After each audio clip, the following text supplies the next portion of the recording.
Good morning. American Marines are expected to land in Mogadishu, Somalia in about 15 hours as Operation Restore Hope is set to unfold today, Tuesday, December the 8th, 1992. From NBC News, this is Today with Bryant Gumbel and Catherine Currick. And good morning and welcome, everyone. I'm Katie Currick here with Stone Phillips, who's pitching in this week while Bryant enjoys a week off. Stone, good morning. Good morning, Katie. See you. Thank you. Once again, much of our morning will be devoted to the situation in Somalia, where people are awaiting the arrival of the first U.S. Marines. We'll have a live report from Tom Brokaw in Mogadishu in just a moment. Stone? Katie, we're also going to hear this morning from an investigative journalist who says he's uncovered new evidence from classified tapes about Richard Nixon's secret White House operations. And in other business this morning, we'll have an inside look at one of America's most enduring holiday films, It's a Wonderful Life, and we'll have more of our look at the new movie, A Few Good Men. Katie? All right, Stone, but first, the situation in Somalia. Final preparations are underway off the coast of Somalia for hundreds of Marines to come ashore.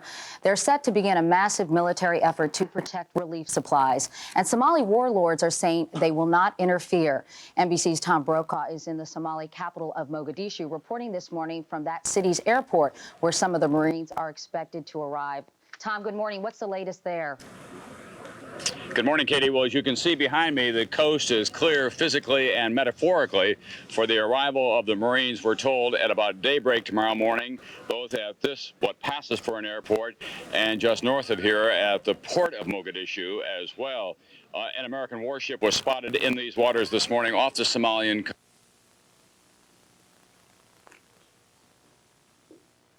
Okay, apparently we've lost the audio from Tom Brokaw. We'll try to get back to him momentarily. In the meantime, let's go to Fred Francis at the Pentagon.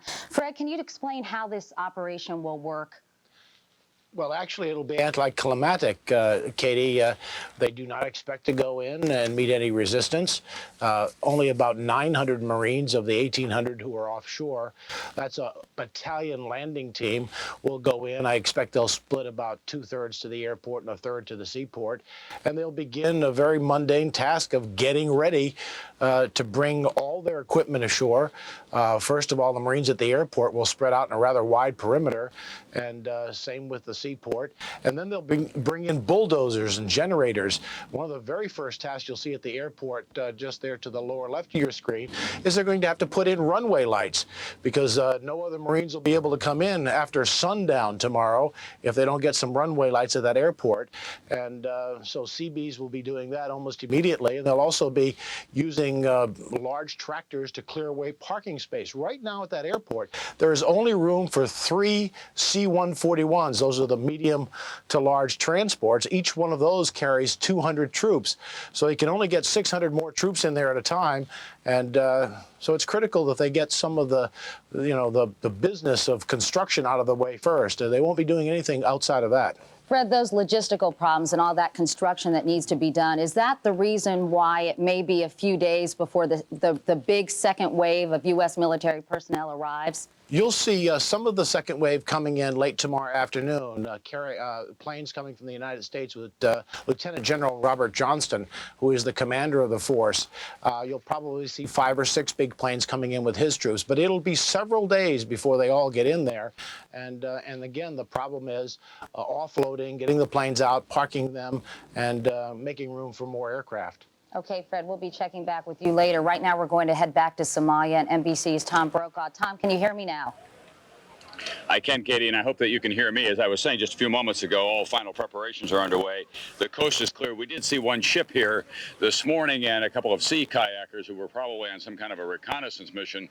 Meanwhile, the special diplomatic envoy, Robert Oakley, has been making the rounds of the warlords in the city. He met today with General Adid, who is the most powerful of the warlords, and then went across the Green Line, so-called, into the northern part of the city. And it was there that he met with Ali Mahdi, who's another warlord. Tom, are those warlords? Later, I was just going to ask you, are those warlords still pledging their cooperation? Yes, as a matter of fact, I sat in went to the villa, such as it is, of General Adid while he recorded a radio broadcast for his people. He described how Oakley had come to see him. He urged everyone to give the Marines a peaceful reception. He said that you don't have to turn in your guns right now, but do not go near the airport or the port with your guns. And General Adid's people control the port. They'll be evacuating it at midnight tonight, Katie. Tom, we've been reading reports that supporters of one of the major warlords abducted an Italian UNICEF worker. Are relief workers nervous that they may be victimized by some of the warlords and the Klansmen? Now, I think that would be an unusual situation. We don't know the details on it yet, but there's a spirit of goodwill. I've just left the compound of General Adid, and everywhere you go on the streets, you still get a little bit of a hassle, but not much at all. And I made the rounds this morning of the relief agencies. They're feeling, I think, cautiously encouraged that this is going to go well. They're meeting just about now with Bob Oakley, who will be briefing them on the operation so that they'll know when they'll be able to get Marine escorts to the destinations that they want to get to in the inland. So that was we were told it was a UNICEF worker, an Italian, held overnight by General Adid's people. Beyond that, we don't know anything. I certainly haven't heard much about it, and I've been talking to all of Adid's top people. Have some of the relief workers, Tom, made evacuation plans in case things get rather difficult there? No, I think that you've got the hardcore in place here. They've been through a lot worse. They expected that. They're all saying this is a much more peaceful time than what we have been through in the past. They've described lying on rooftops at night, watching tracer bullets fly across the city, patching up people the next day. In the interior, you saw last night on Nightly News the young surgeon who said, yeah, I suppose that I am at risk, but how can I leave this now and not treat these people? And I think that's the general attitude of those on the ground now. Tom, what's the general attitude of everyday citizens in Somalia about the impending arrival of the U.S. Marines? Well, my guess is that they're quite excited about it. Every time there's a little bit of a stir, an indication that they might be here momentarily, people really get worked up about it. This is anarchy that they're living in, Katie. You know, they have no schools, they have no government, they have no law and order of any kind. They have a generally warm feeling toward the Americans. And I think that one of the big problems the Marines are going to have is crowd control. I think they'll get swarmed by these people who are looking for some sense of relief in their life. No schools, really nowhere to go. What are the people of Somalia doing all day, or in Mogadishu? Do they just roam the streets? Yeah, they're trying to scrape together enough to get something to eat. They're small merchants in the smallest sense of the word. They have little lean-to shacks in which they sell everything from used car parts to very good grapefruit, by the way, and bananas, if you can afford them. They also sell petrol here, gasoline by the 5-gallon can, and a whole lot of chat, which is the weed that they chew all day long, that low-grade narcotic called in some areas gat. In fact, Tom, I heard you say last night on Nightly News that some of the air traffic controllers were chewing it as well. Yeah, not too far from here. I don't think that I would be real keen about making a whole lot of scheduled or unscheduled landings at this airport with the flight controllers who are on duty here, or to try to do anything else that requires regulation or discipline in this city. You know, the big difference between this and Beirut is that the Hezbollah and the Palestinians had a much stronger sense of discipline. There was a real framework that you could deal with. Here it's pretty ad hoc day by day, and that's the one big continuing fear, is that there could be an isolated incident. There's not going to be widespread resistance, but there could be some Yahoo who's high on chat by the end of the day who may try to pull something. Just hard to know at this point, Katie. All right, Tom, well, be careful, and we'll be talking to you later. Thanks so much. NBC's Jim Maceda is on the USS Tripoli, one of the 3 ships off the coast of Somalia. He joins us live now. Jim, good morning to you. What's going on there? Good morning, Katie.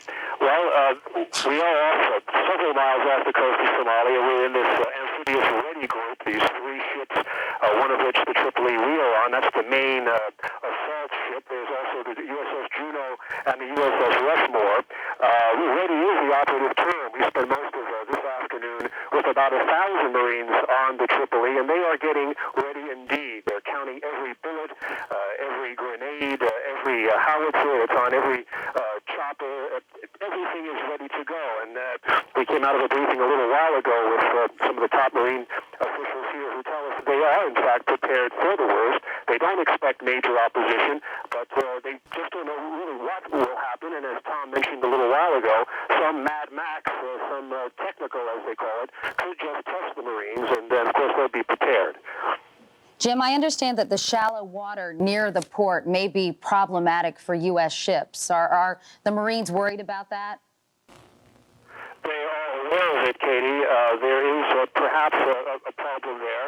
They're just getting intelligence now on the depths in the harbor. They do need, I think, 33 or 35 feet. I'm not exactly sure of that depth, but there may be some silting there, and they may have to do some dredging. But again, they are prepared for that. There are a lot of logisticians here, engineers on board, and they can handle that difficulty. All right, Jim Maceda aboard the USS Tripoli, thanks so much. We'll have more on the story in Somalia in just a few moments, but first, the rest of the day's news. And for that, here's Margaret Larson. Good morning, Margaret. Katie Stone, good morning. Good morning, everyone. In Virginia, rescuers this morning had to suspend their search for 8 coal miners because of dangerous conditions inside the mine. The miners were trapped a mile underground Monday when an explosion tore through that mine in Norton, Virginia. Robert Hager is there for us this morning. Bob, good morning. Well, Margaret, as you've said, the news here is not good. These men are a mile underground. The rescuers got to within 300 feet of where they believe the men were supposed to be and had to turn back because high levels of dangerous methane gas, also heavy smoke. At this point, the rescue operation has been suspended, and they're talking about attempting to drill ventilation holes down through the mountain. But that drilling effort may not even get underway until late today. Meantime, here's what it looked like at the mine's entrance. Relatives and friends of the victims gathered shortly after the explosion for the long vigil at the entrance to the mine. They waited for word of loved ones, as so many miners' families have waited at other mine disasters through the years. While they waited, rescue teams working underground undertook the slow, dangerous job of easing their way down the mine shaft, attempting to reach the point where the men had been working. As darkness fell, some relatives repaired to a school bus brought to the mine shaft as their shelter through the night. But hopes grew slim. The explosion had been a big one, most likely methane gas, a highly explosive, naturally occurring gas that's nearly always found in coal mines. In recent years, regulations for strong ventilation systems have been adopted. That's helped to cut down on the frequency of accidents, but still they occur, cutting oxygen, spreading choking smoke through the mine, and families wait, hoping for a miracle. And sadly, a miracle is what it may take at this point. Margaret? Bob, thank you. President-elect Bill Clinton will be making the rounds today in Washington. Clinton arrived in the nation's capital Monday and will spend the day meeting with House and Senate leaders and with new members of Congress. He will also meet with justices at the Supreme Court. Fierce fighting continues today in and around Sarajevo. UN peacekeepers say Serbian tanks have now closed the main road leading to the airport, effectively cutting off Sarajevo from the outside world. Union engineers and technical workers at Boeing last night voted down a new contract offer. They also authorized a strike, something that could come as early as next week. Much of California is picking up, digging out, or mopping up after a day of powerful storms. The storms dumped heavy rain in some areas, deep snow in others, and triggered at least one tornado. State officials called the storms encouraging, but a long way from what's needed to end the drought. In Monday Night Football, the Houston Oilers beat the Chicago Bears 24-7. Chicago turnovers led to 2 Houston touchdowns, including one by Bubba McDowell. With that win, the Oilers remain in the running for an AFC wildcard spot. It was the Bears' 6th loss in a row. And it will soon be last call at Cheers. After 11 years, the makers of that show say this will be the final season. The creators say it's better to end a series too early than too late. NBC will air the final episode in May. That's the news now at 7:13. Back to Katie, Stone, and Al. Margaret, thank you so much. Well, we hope Willard Scott is enjoying a few days off in Florida. He's using that SPF 30, we hope. But we're certainly delighted that Al Roker has joined us, or at least that's what it said on the script. We are delighted, Al. We are. What's the weather? Don't take it personally, Al. Well, it's okay. Let's take a look. We've got a skier's delight out there, and good news for folks suffering from a drought as well. Sierra Ski Ranch in California, 26 inches. The Donner Summit, 30 inches of snow. Mammoth Lakes, 30 inches. And the good news is not only for skiers, but it is also skiing as well. It's good in those beautiful downtown watersheds. Now let's check out what's going on. The wild, wild west. Another storm comes in. Heavy snows in the Olympics and the Cascades. The Four Corners area, 12 inches of snow. Wind gusts of 65 miles per hour from Northern California up through the Northwest. Here's what the rest of the country looks like tonight. And today you can see this powerful storm still generating a lot of snow in the Rockies. Wet weather through the south. Heavy thunderstorms from Texas on into Louisiana with patchy dense fog there all the way on up into the mid-Ohio Valley. We're looking at cold conditions in the northern plains. Plenty of sunshine in the southeast, but again, fog around much of Florida. We're expecting some inland snows, lake effect snows, in fact, moving in through Ohio, Pennsylvania, and New York State. Sunshine here in the northeast, but it is going to be frigid, and we're looking for cool conditions also in the southeast, in the mid-Atlantic states, and lots of snows up in the northwest. And that's your latest weather. Here's what's happening in your neck of the woods. Aloha kakahiaka. The National Weather Service says it'll be a mostly sunny day in Hawaii with some windward and Mauka showers to keep things green. High temperature in the mid-80s, and it's a day to ruffle your hair. Gusty trades 10 to 25 miles per hour. Tonight, expect fair skies with some windward and Mauka showers. Low temperature in the low 70s as it's been the last few nights, and trades remain gusty 10 to 25 miles per hour. Hope it's a great Tuesday for you. Yuletide carols. 7:15. Now here's Katie. Thanks so much, Al. On Close Up this morning, Operation Restore Hope. Let's go back now to the Somalia capital of Mogadishu, where we're joined by Rick Grant, a spokesman for the relief agency CARE. Mr. Grant, good morning to you. And a good afternoon to you. Thank you. What can you tell us about reports that an Italian UNICEF worker has been abducted by some Klansmen loyal to General Adid? Do you know anything about the situation there?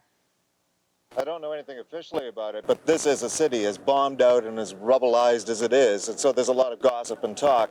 And I feel pretty confident that, yes, something like this has happened. There has been an abduction, but I was talking to a Reuters correspondent who's been based here for several years just a few moments ago, and he feels that this person's been released. There is no confirmation. The communications in this city are impossible. Can you tell us if you and other relief workers are apprehensive about the arrival of the U.S. Marines? What's the general mood among you all? I can't wait. I really can't. I was here through the month of November, and let me tell you, a month ago, you couldn't have paid me $5,000 to sit on the top of this destroyed terminal building, because we're exposed to the entire city. There are hills all around. There would have been shots going. It would have been a very dangerous place. I personally can't, I really want to see these troops. It means that CARE is going to be able to move some food for a change. What are some of the Klansmen and the young people armed with weapons? What have they done? Have they moved to the inside of the country? Are they still roaming the streets in Mogadishu, for example? There's been a sort of a generalized and disorganized movement of what we call technicals, the young men riding around in the souped-up Toyota Land Cruisers. I bet Toyota's proud of that one. But anyhow, they seem to have drifted inland to the town of Baidoa. It's about a 3-hour drive from here. In that same general area, there's been an ongoing skirmishing fight for several weeks with another faction. No one seems to know whether they've gone to reinforce General Adid's forces in that area, or whether they're just getting out of the scene of the action, which may arise tomorrow morning. Certainly, there are a lot fewer technicals in town, and there's been very, very little shooting for several days now. Rick, the fact that some of these technicals, so-called technicals, have gone to Baidoa, are you concerned what will happen once more of them arrive in that rural town? Because there was a good deal of violence there over the weekend, was there not? It's a very nasty, vicious place at the best of times. It's much worse now. General Adid generally doesn't feed his troops when they're on the march. So you've got a lot of young, hungry, dispirited people wandering around looking for food. They loot the food warehouses there quite regularly. CARE has a detachment of people there. We've downscaled that quite a bit. There are only 3 people left. We're still managing to feed the hungry. There's several thousand that are being fed. But it's a very tense situation. And we're looking at it literally hour by hour. We're in constant contact with these people. We can get them out if necessary. I personally wouldn't want to be in Baidoa. How much resistance do you think there will be to U.S. troops once they arrive? I certainly don't expect organized resistance, but I I'll bet you some of these technical units are going to try and test their manhood. This is the best thing that's ever happened to them. They get to ride around in a souped-up vehicle with a heavy machine gun in their hands, and they're king of the walk in this town, or have been for more than a year. So some of them are bound to try and test it, but that won't happen very often. They'll get slapped down pretty hard, and then it'll be quiet. I know that CARE officials yesterday met with Robert Oakley, a U.S. diplomat. What did Mr. Oakley tell those officials? In essence, in fact, the way it was relayed to me, one particular quote, that you can expect a visitation from the sky. Take that what it means. It's a little poetry from an ambassador, if you like. The other thing that was mentioned is make sure that you've got no one with weapons at the port tonight at midnight local time, which is a pretty good tip-off. It wouldn't be a good idea to be carrying weapons, I think, over the next few hours until we find out what's going on. Rick, how long do you expect it to be before real food shipments can get to some of the starving people of Somalia? All right, let's hypothetically look at this. If the troops come in tomorrow morning, Wednesday morning, our time, in theory, CARE could start moving trucks outside of Mogadishu 24 hours later. Within 48 hours, CARE will be moving food, and there will be large convoys, thousands of tons, out to places like Bardera, where people are still dying needlessly. The World Food Program has got ships on the way. The port's going to be a very busy place. It's sat idle for almost a month. It's going to get very busy. Did you ever think you'd see the day when U.S. Marines came into Somalia? No, I didn't. As I said, last month when the fighting was constant and you didn't go out at night, even within the compound, when the rattle of machine gun fire right outside the compound seemed to be constant, we, in a black humor mood, started an informal pool to pick the day when we'd all have to leave Mogadishu, a general evacuation. I guess I was optimistic. I picked January the 1st. Most of the smart money went on December the 1st. We're all wrong, and we're glad we're wrong. I hope we're wrong. This place has a sort of a bizarre charm. Certainly we're needed. Let's hope the troops work out. All right, Rick Grant in Somalia, thank you so much. Thank you for all your work, and good luck to you, sir. Thank you very much. We'll be back in a moment. This is Today on NBC.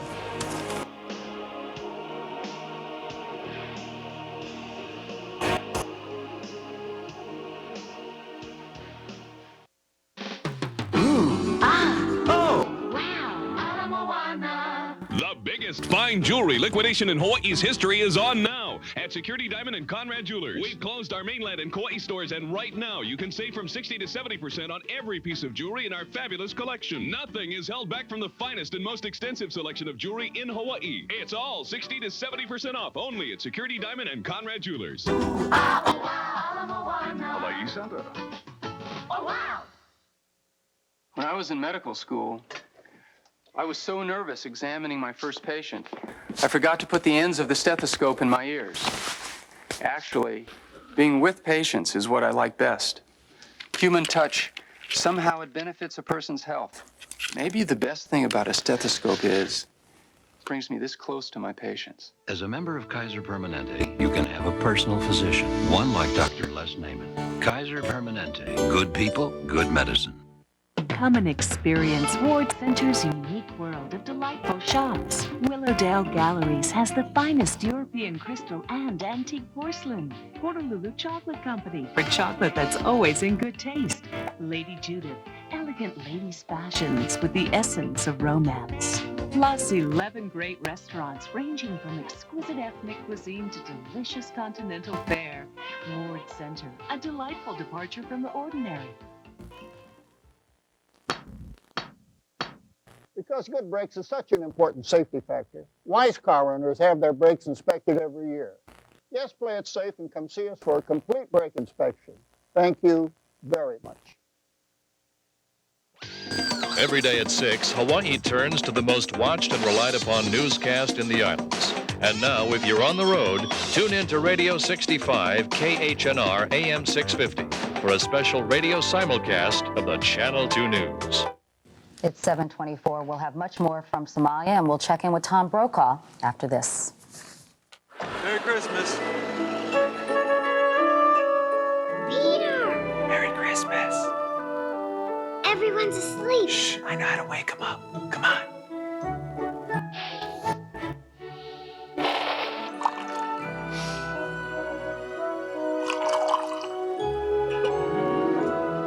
Peter. Oh, you're home. I missed you, Mom. Happy holidays from Folgers. Ahead in our next half hour, Somali-born actress and model Iman speaks out on Operation Restore Hope, explosive new revelations about the Nixon tapes, and Dana Carvey plays the White House. But first, a station break.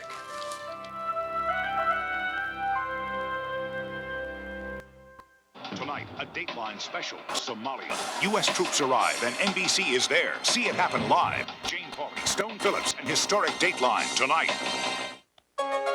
The Jewel Box has the merriest ways of saying you're special. From the delicate accent of diamond earrings to a diamond solitaire ring with Hawaiian-style scrolling, an eye-catching diamond heart pendant, or a designer-style diamond bangle bracelet. The Jewel Box at Pearl Ridge Phase 1, Windward Mall, the International Savings Building on Kona Street, and at Gem, Waipahu, and Kauai. The Jewel Box, a name to trust.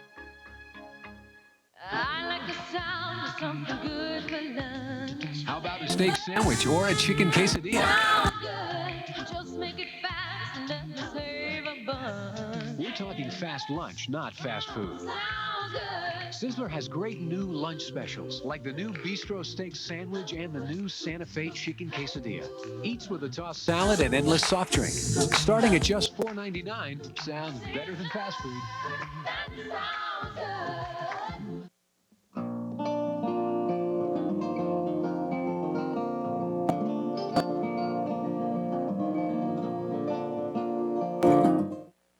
Aloha kakahiaka. I'm Leslie Wilcox with some Hawaii headlines at this hour.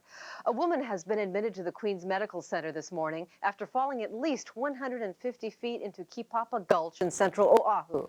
The woman was apparently in a truck that crashed into a guardrail. She got out of her truck and was so disoriented that she fell into the gulch. It took rescue crews about an hour to get her out. She apparently has broken ribs and a broken arm. Area residents heard the crash and called for help at about 5 this morning. And military police have been searching for a man armed with a knife who broke into a home at Hale Moku Housing early this morning. That's between Kamehameha and Nimitz Highways near Pearl Harbor. A Navy spokesman says the intruder was chased away by the residents of the house. Reportedly, there was a struggle and a resident was hurt. He apparently suffered some cuts. Officials say they know of no connection at this point between this incident and the recent rapes at the Navy's Moanalua Terrace housing. And the third murder trial of John Kalani Lincoln is expected to go to the jury sometime today. Testimony in the trial wrapped up yesterday when Lincoln took the stand in his own defense. He says he was not involved in the 1978 double murder of 2 men on Maui. A woman was also shot, but she survived. Lincoln says a Maui police lieutenant lied when he testified that Lincoln incriminated himself in the shootings. The state's key witness against Lincoln was Anthony Kekona again. Kekona says Lincoln paid him to commit the murders. In exchange for his testimony, the state agreed to allow Kekona to serve the rest of his 2 life terms where he wanted, in the Maui Community Correctional Center. A quick look at the weather forecast when we come back. You're a busy person, obviously. Very busy, yes. You're on the go, I can see that. You've got a cellular phone and a beeper there. I am so reachable. Yeah, you probably don't have a lot of spare time, though. What if I told you First Hawaiian Bank had a loan you could apply for right over the phone? That would be very helpful. What if I told you First Hawaiian Bank could handle the whole thing over the phone in under an hour? That would be wonderful. Hey, you could call them right from the gym, probably. You know what I mean? Oh, really? That could work. While I'm on the Stairmaster, that could Yeah, work. you can do it. Sort of an aerobic loan.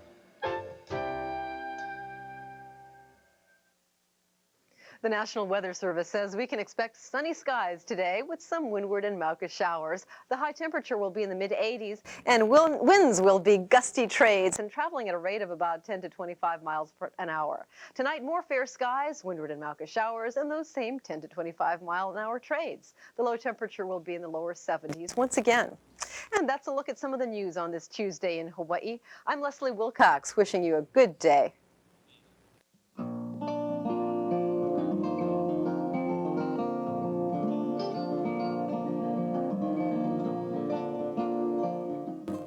There's a store here in Hawaii full of folks like you and me. Santa needs a watch for Christmas time. So he's off to Woolworth, where name brand watches like Walden, McGregor, and Fabergé are on sale for as low as $19.97. Pierre Cardin watches, regularly $49.95, are on sale for just $39.95. And all Casio watches are 25% off. It's a great way to tell Christmas time. We're Woolworths, Hawaii's favorite store.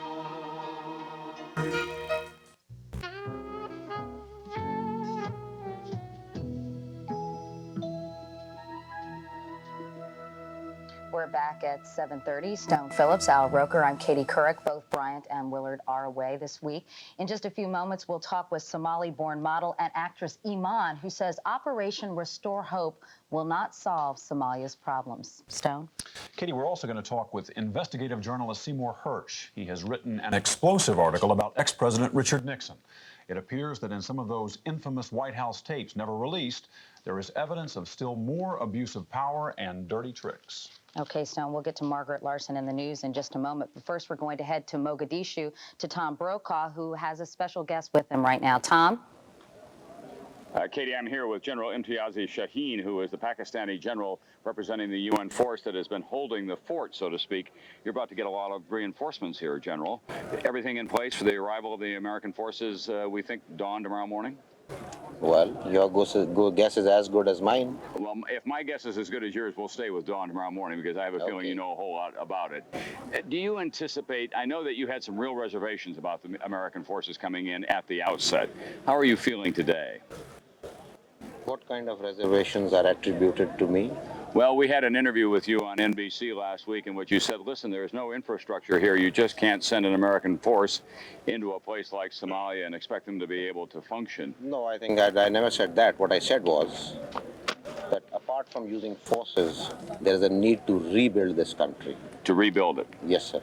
We're told that they will be bringing engineers, that they will be bringing bridge building and road building equipment. I guess the long-term question is, once you rebuild the country, who maintains it? Well, the Somalis maintain it. And you think that they have the capability of doing that without a government, without an infrastructure of any kind? Well, as part of the rebuilding process, when the government will come up, when the social structures will come up, civic structures will come up, I think they should be able to manage it. Why not? General Shaheen, what about the safety factor? The warlords are telling their people not to go near the airport or the port with their weapons, but there are going to be still a lot of yahoos running around with their weapons and their Toyotas. Is that a danger?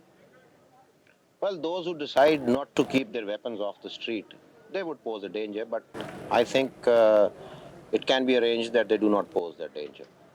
A preemptive can be taken. In your judgment, how many troops would it take to fill in for the Americans once they leave, to have a permanent force on the ground here to make sure feeding can continue and the rebuilding can continue? Well, it depends at the end of the mission whether we are in a mess or are we well on our way. If we are well on our way, I think a lesser number should be able to do the job, but this assessment would be done at that point in time. But you're now feeling quite confident that this can be a success? Yeah, I think it should be a success. General Shaheen, thank you very much for being with us. We know that you'll be a busy man in the next 24 hours. You'll have a lot of company here. Thank you. Thank you for coming by.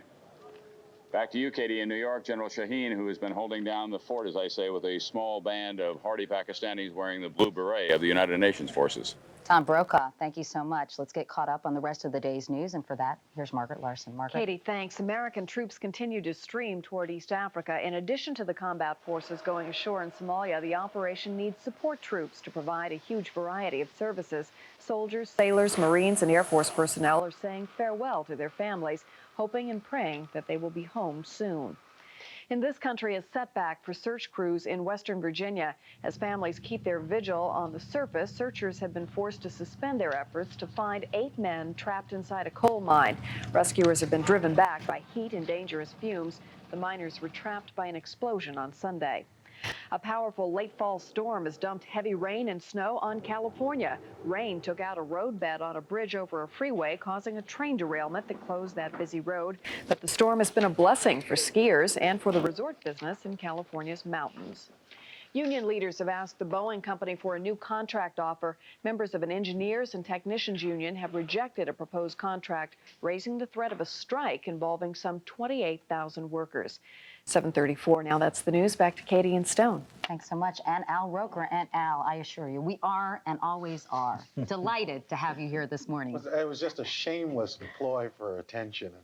Well, it worked. Oh, yes, all right. Let's take a look at what's going on out there right now. It is a wild day out west. They have just really gotten socked, as Margaret just told you, and they've got more on the way. Winter storm warnings for the Cascades, the Siskiyous Mountains in Oregon and Washington, a real mess. And you can also see another powerful storm getting ready to come on shore. Going to be big problems. Heavy rains, strong winds, and snows in the interior sections. Here's the storm that brought all the trouble yesterday. That's moving into the Rockies. More snow there, anywhere from 6 to 12 inches in the Four Corners area. Wet weather through the south, through Texas. Heavy thunderstorms, Texas on into Louisiana. Patchy dense fog there. More fog in Florida. Sunshine, but cool in the southeast. Cold in the northern tier of states with fog through Illinois and on into Iowa. Light lake effect snows from Ohio, Pennsylvania, and on into New York State. Sunshine up and down the eastern seaboard, but frigid to chilly conditions around much of the area. That's what's going on around the country. Here's what's happening in your neck of the woods. Aloha kakahiaka. The National Weather Service says it'll be a mostly sunny day in Hawaii with some windward and Mauka showers to keep things green. High temperature in the mid-80s, and it's a day to ruffle your hair. Gusty trades 10 to 25 miles per hour. Tonight, expect fair skies with some windward and Mauka showers. Low temperature in the low 70s as it's been the last few nights, and trades remain gusty 10 to 25 miles per hour. Hope it's a great Tuesday for you. Yuletide carols. It's 7:36 now. Again is Katie. Thanks so much, Al. After a 20-year absence, model and Somali activist Iman returned to her homeland recently. What she saw in Somalia was something she says she will never forget.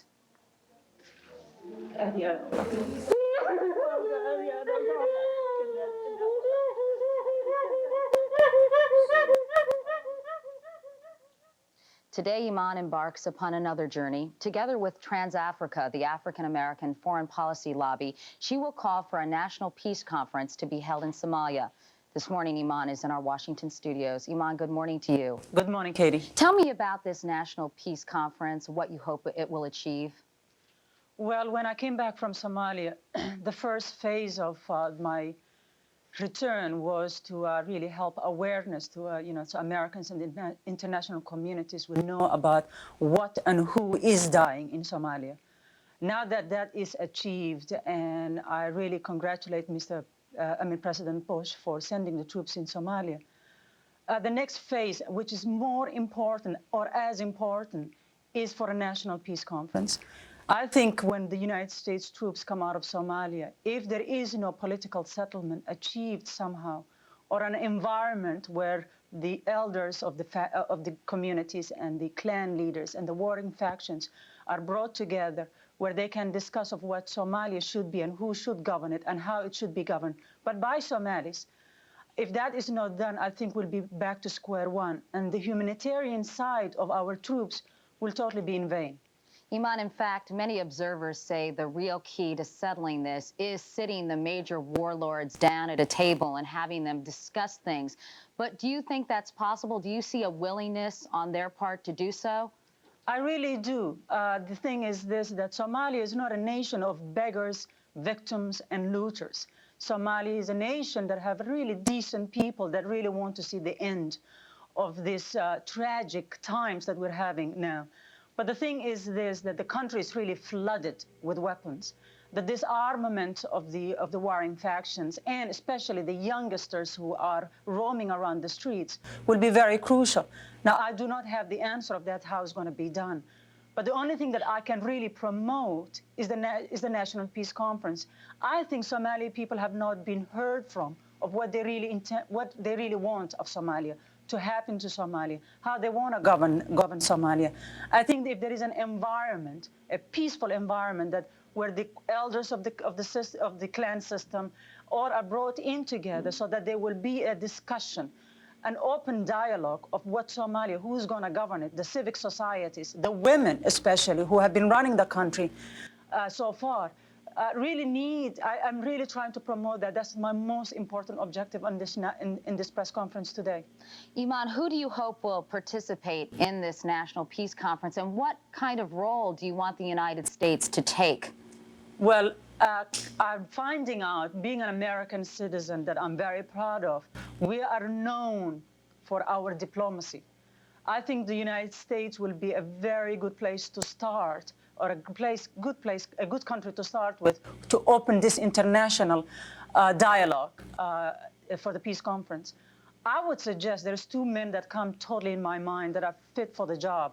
Mr. Mohammed Sahnoun, who really was gained trust and respect of the Somali people, the non-governmental organizations, the relief workers, and Mr. Jimmy Carter, who was the only president, the only American president who ever paid a state visit to Sub-Saharan Africa. And his Carter Center are really knowledgeable on African affairs. Have you spoken, Iman, with President Carter about this? I actually did take the opportunity and wrote him a letter at the Carter Center.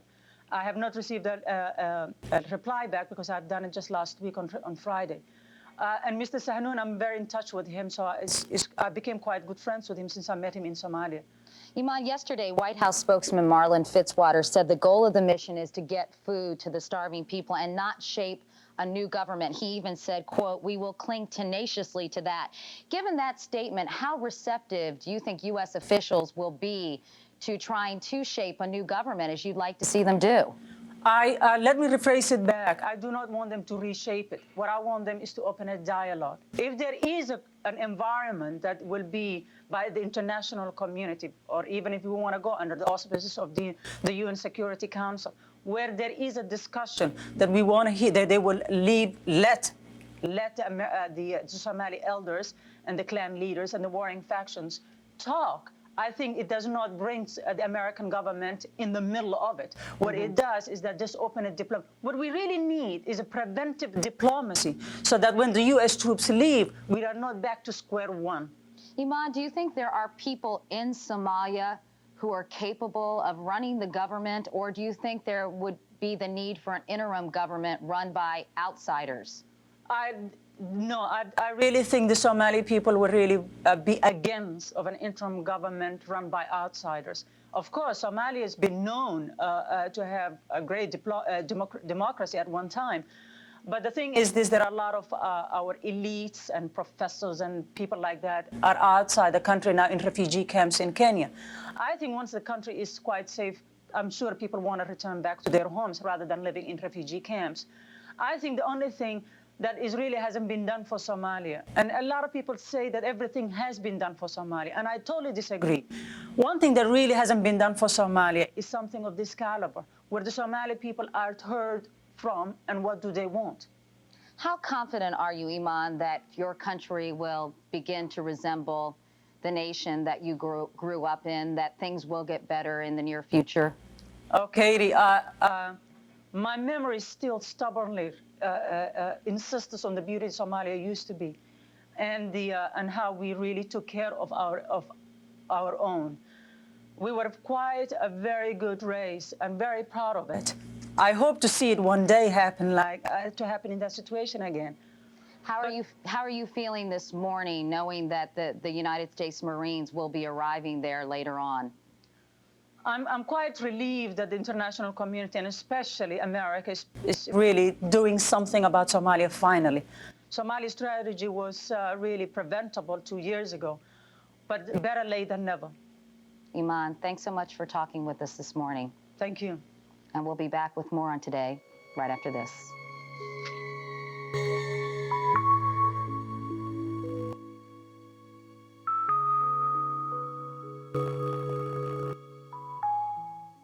Walt Disney Home Video presents a special holiday offer. Buy any Disney Classic Video and get $5 back by mail from Nabisco. What a wonderful present. That's $5 back on limited edition Disney Classic Videos like Beauty and the Beast. $5 back on 101 Dalmatians or The Great Mouse Detective. $5 back on The Rescuers and The Rescuers Down Under. So buy any Disney Classic Video and get $5 back with a purchase of 4 Nabisco snacks. Hurry, now's the best time to take a Disney Classic home for the holidays. Hi. My two granddaughters are in the Nutcracker suite, so I'm sending these two tutus to them in Tucson. Too cute. If they're not in Tucson by Tuesday, there'll be a big to-do. Use two-day priority mail. 2-day priority? 2 pounds is just $2.90. Go to it. 2 days, £2, $2.90 with 2-day priority mail. Happy holidays to you. To you, too. We deliver for you. I recommend Isotoner Ladies Slippers. Now this is an angle to get some good footage. So start the season out on the right foot. Isotoner slippers. Braun introduces Flex Control, the first electric shaver with a pivoting head. It automatically adjusts to every contour of your face. Flex Control from Braun, the last word in shavers. 19 years after he resigned from the presidency, Richard Nixon still has political clout in Washington, and tales from inside the Nixon White House still make headlines. An article in the current New Yorker magazine is titled Nixon's Last Cover-Up. It is based on material contained in 4,000 hours of audio tape that are still unreleased and under the control of the National Archives and Records Administration in Washington, D.C. An example? It is May 1972, a presidential election year. Third-party candidate George Wallace is the target of an assassination attempt. Hours after the shooting, the gunman is identified as Arthur Bremer. In the White House, Richard Nixon and an aide conspire to exploit the shooting by planting material in Bremer's apartment, material that would link him to George McGovern, the Democrat running for president.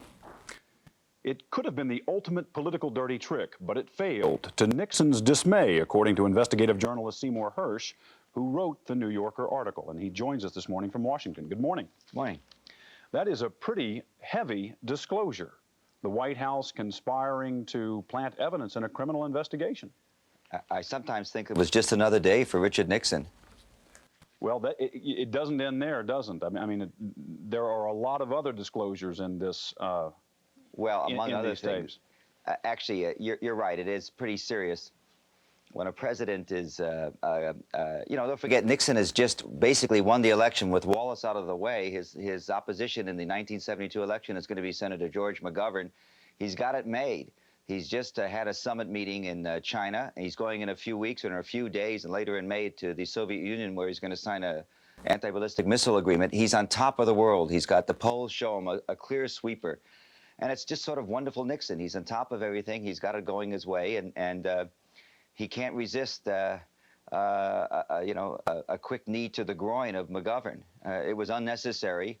You can see why Nixon has been fighting so hard to keep the tapes away from the American people. These are the kind of things. There's a lot of other stuff like that, as you know. This was Nixon talking to Charles Colson at the time about sending E. Howard Hunt out to plant this evidence. Of course, it was foiled when the FBI had sealed off Bremer's apartment, so it never went forward. There's also a disclosure that then President Nixon tried to bring pressure to have prosecutors stop or drop a sex-related case against Al Capp. Yeah, Al Capp was apparently, the little Abner cartoonist, was working privately with Nixon, and he and Chuck Colson, that's Nixon's longtime sort of hard-nosed political operative, had wanted Capp to run against Teddy Kennedy. Capp was from Massachusetts. And Capp was sort of, unbeknownst to all of us, working very closely with Nixon, and all of a sudden, after a college speech, he's accused of a series of sexual crimes with a co-ed. And the tapes show that Colson and Nixon are talking about it. Nixon's very concerned that Capp may make public his connection to the White House. And Colson tells him at one point that he's taking care of it. He's going to have somebody go out to Wisconsin and talk to the judge and talk to the prosecutor.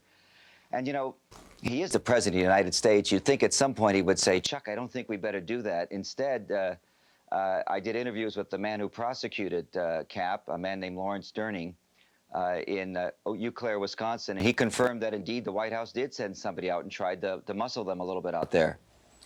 It was 1977, I guess, when the Supreme Court ordered that all Watergate-related and abuse of power-related materials from these tapes ought to be released. Why hasn't that happened?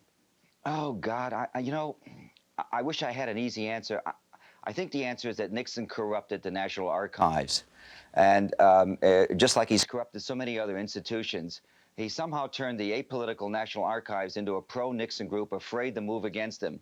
Obviously, having Ronald Reagan and George Bush, fellow Republicans with whom Nixon had good relationship, helped. But, you know, Nixon is a man that, after all, you know, bombed Cambodia for 14 months in secret, wiretapped his own aides, sicked the CIA and Salvador Allende, broke into Daniel Ellsberg's, the office of a psychoanalyst. And so I guess it's, you know, it's another day, another dollar corrupting the archives, even though he's out of power. Why he still has that juice? There's something absolutely, and you know, the response, let me just say, the response to the article has been unbelievable. All these calls. We are really fascinated by Richard Nixon, and we remain fascinated by Richard Nixon. Doesn't Richard Nixon have some legitimate privacy claim here? Oh my God, yes, of course, more than some. He's got a very distinct privacy claim. The Supreme Court, when it ruled that the tapes belonged to the American people, made it very clear. The tapes were to be reviewed, all material relating to national security, to Nixon's personal life, to any of his privacy, and you know, any comment he made about somebody living that could be libelous was to be stricken.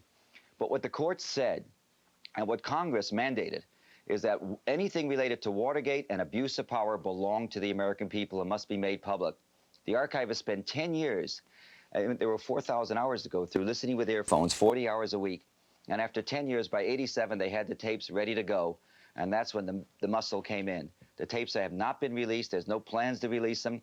I frankly think it's a scandal that the dictate of the Supreme Court has not been followed here, and it's obviously going to be up to President Clinton to, you know, appoint a whole new gang to run the archives and get these tapes out to where they belong, to us. Well, we have only just begun to touch on everything that you touch on in the article. We'll have to leave it at this point for today. Seymour Hersh in Washington. Thanks for joining us.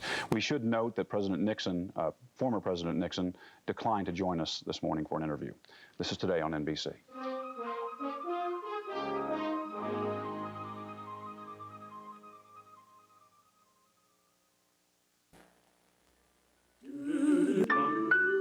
He's a real homebody, has a very laid-back style, doesn't really like to get out too much. Give him the Movado La Nouvelle from Ben Bridge. She's not very good with her hands, but with a little practice, who knows what she'll come up with. Make her holidays sparkle with the Movado Museum watch wrapped in a Benny Bear. The Diamond People, Ben Bridge. Now at Windward Ford in Kailua Town, there's a nice and easy way to drive away a 93 Ford Taurus GL sedan. It's easy to lease to own for only $500 down and $259 a month for 24 months. Nice and easy, and with no surprise at the end. You'll be driving away a fully equipped 93 Ford Taurus GL sedan featuring a V6 engine, driver's side airbag, power package, and FM cassettes. It's nice and easy at Mike McGinnis Windward Ford, so hurry down. Hi, I'm here to tell advertisers that 86% of consumers use the GTE Hawaiian Tel Everything pages. But you know that. So instead, I've picked an advertiser from the phone book to tell you something you don't know. Meet Frank. The word misspelled most often in spelling bees is Hawaii's famous fish, the huma huma nuku nuku apawa'a. Hey, 9 U's, Bob. Wow, there it is, something you don't know. Here it is, something you do. To succeed in business, advertise in the GTE Hawaiian Tel Everything pages. If you missed the Fairway Terrace auction, it's not too late. A limited number of fee-simple golf course-oriented condominiums on the Kohala Coast are now available at auction day prices from $70,000 to $95,000. That's approximately 60% of the original price. 3% broker participation still offered. Don't miss this exceptional home buying or investment opportunity on the Big Island. Prices may never again be this low. Call 808-883-8787 for more information. That number again is 808-883-8787. Call today.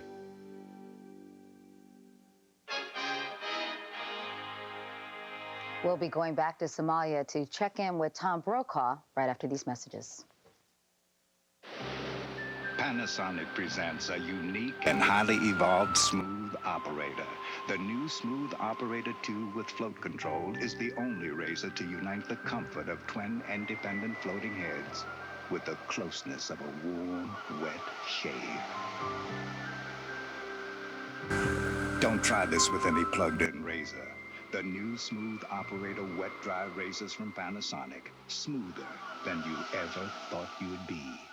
Only one tea maker has a patented steeping process for consistently great tasting iced tea. Only one comes in a 3-quart family size. And if that's not enough, only one comes from Mr. Coffee, the iced teapot.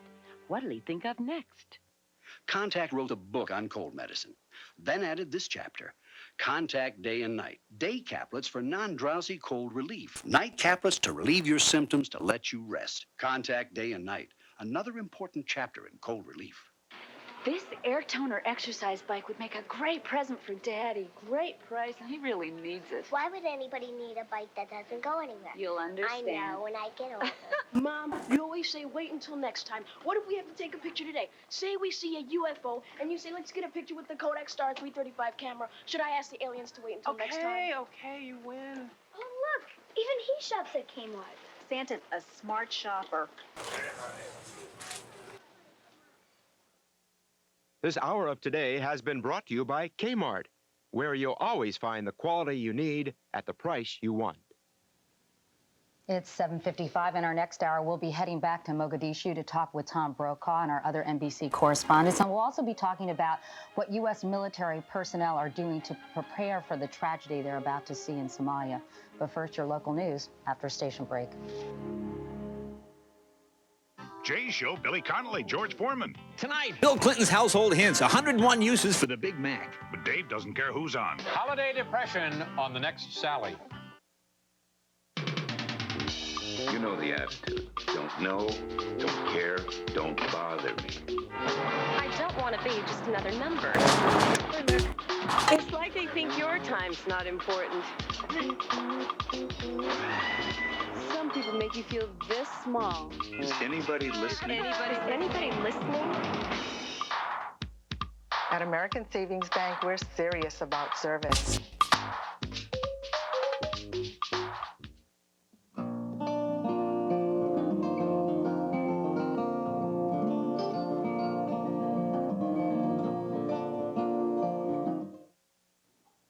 Aloha kakahiaka. I'm Leslie Wilcox with news of Hawaii for you this morning.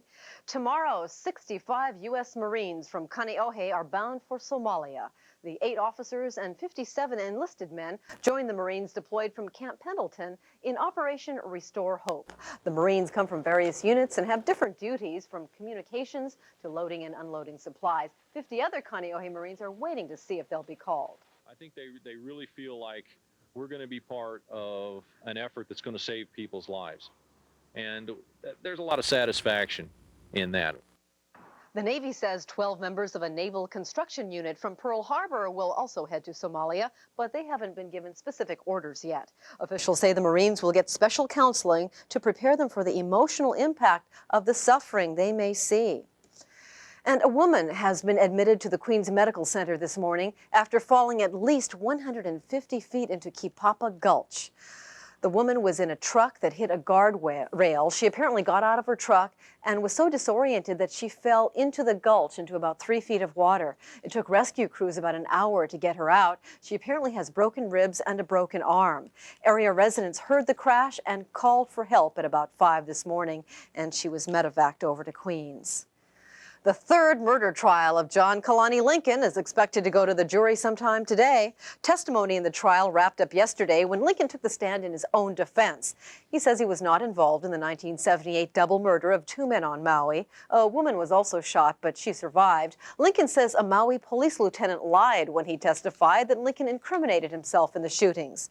The state's key witness was Lincoln. He testified, he was Anthony Kekona testifying against Lincoln. Kekona says Lincoln paid him to commit the murders. And in exchange for his testimony, the state agreed to allow Kekona to serve the rest of his 2 life terms in the Maui Community Correctional Center. That's where he wanted to spend them. We'll be back in a moment with a local weather forecast. Prepare to be impressed, because right now you can lease a 93 Ford Taurus GL for just $287 a month for just 24 months, and no big surprise payment at the back end. Ford Taurus with automatic transmission, driver's side airbag, air, V6, and more. With this special limited time red carpet lease, you pay just $287 a month, 24 months, and that's it. Very simple, but very impressive. See your Ford dealer now. Get a 93 Taurus GL for $287 a month and prepare to be impressed. The National Weather Service says we can expect sunny skies today with some windward and mauka showers. The high temperature will be in the mid-80s. Winds will be gusty trades and traveling at a rate of about 10 to 25 miles an hour. Tonight, more fair skies, some passing showers with those same 10 to 25 mile an hour trades. The low temperature will be in the lower 70s. And that is a quick look at some of the news this hour. I'm Leslie Wilcox. Aloha.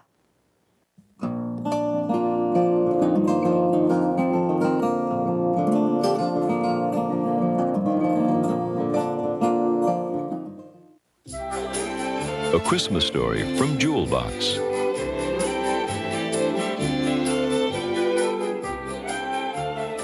I just can't wait till tomorrow morning. Merry Christmas, darling. Oh, my honey. Jewel Box has the perfect ways to surprise her and say, Merry Christmas, darling.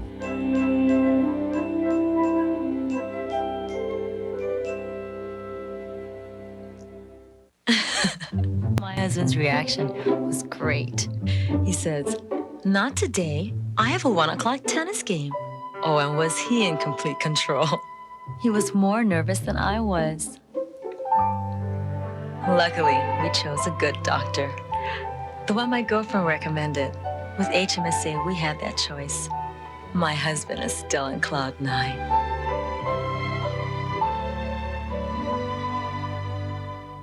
This woman had sex with her best friend's 12-year-old son. I just feel like she's sick. Now she's in prison, but swears she's innocent.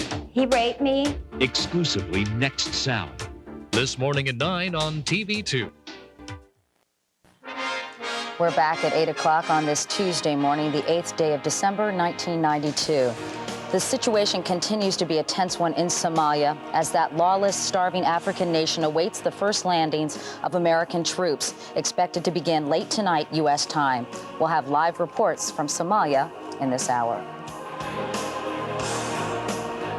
And welcome back to our second hour of today. I'm Katie Couric here with Stone Phillips and Al Roker. Bryant and Willard are on vacation, lucky devils. We'll get to the hour's top news story in just a moment. Stone. And watching people starving to death on television is difficult enough, but witnessing it firsthand can be emotionally overwhelming. And that's what many of our soldiers will face when they land in Somalia. Military commanders are working to prepare the troops for the emotional onslaught. And we'll talk this half hour with a Marine sergeant who spent 3 weeks in Somalia this fall. He says the experience changed his life. Stone, later in the hour, we continue our week-long series on the much-praised new movie, A Few Good Men, and we'll tease your brain and ours with the It's a Wonderful Life trivia book, when our guest will be, here's your first question, the man who 3 decades ago was playing Donna Reed's son on TV. Answer to come later. But first, the news, and for that, here's Margaret Larson. Margaret. Katie, thank you. Klansmen loyal to one of Somalia's warlords are reportedly holding an Italian relief worker this morning. That incident coming just hours before the first contingent of U.S. Marines is set to land in the country. Tom Brokaw joins us again from Mogadishu. Tom, is that situation closer to being resolved? We think that it is, Margaret. It's a low-key situation here. No one's very excited about it. They're not even calling him a hostage. We were told within the hour by UNICEF they're saying he's detained. We think that maybe within a half hour or so, Robert Oakley, who is the special envoy to this country, will have something to say about it. You must remember that this is a pretty lawless land. The rules are made up on the spot. Why this man was detained, we cannot say at this hour, but everyone is feeling pretty confident.